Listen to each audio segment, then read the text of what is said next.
Wildfire Chapter 6. The old lumber camp is nearly invisible in the fading light, located not 50 yards from the spring in a clearing overgrown with bushes, ferns, and skinny saplings that make everything look blended together. Kind of a natural camouflage. I can barely make out a couple of long, low sheds slowly sinking into the ground. One of them has a caved-in roof. Nearby, in a small one-story cabin, roof intact. The little cabin is not much bigger than a garden shed, but it can be shelter for the night, a place to hide from bears. Did I mention bears? My dad said steer clear of bears, if possible.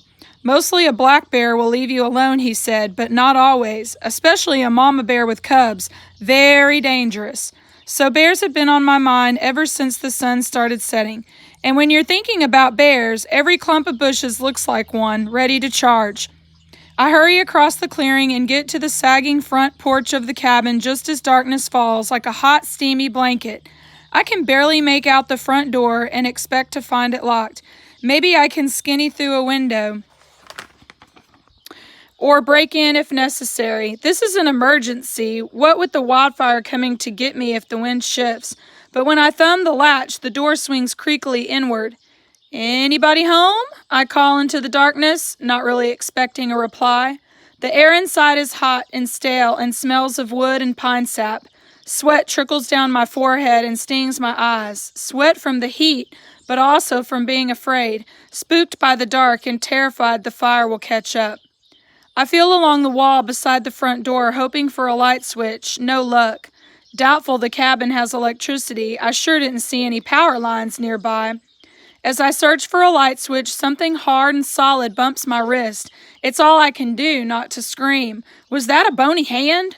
My heart is slamming so hard I can barely breathe. Don't be a moron, Sam. Don't panic. Keep it together. Use your brain. Find what bumped you and deal with it. Slowly I pass my fingers along the wall and touch the thing that nearly scared me to death. A flashlight hanging from a thin rope just inside the door. I press the button expecting the batteries to be long dead, but to my amazement, a beam of light nearly blinds me.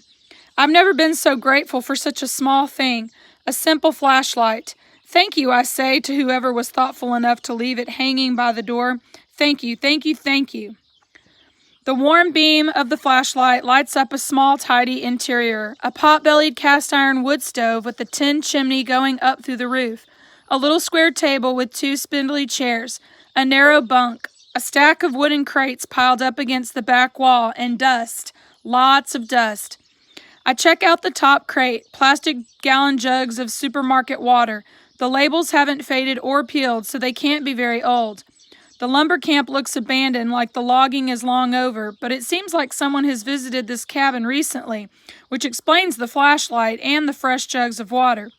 A supply of water is good. No, it's great. It's amazing.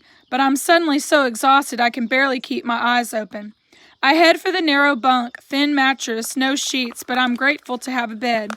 Doesn't matter that the cabin is stifling hot and smells old and musty, but at least it doesn't stink of smoke. A safe place to sleep seems like a treasure I couldn't imagine when the flames were chasing me from tree to tree. As soon as the sun rises, I intend to keep running, putting distance between me and the fire. But tonight, I need to get some rest.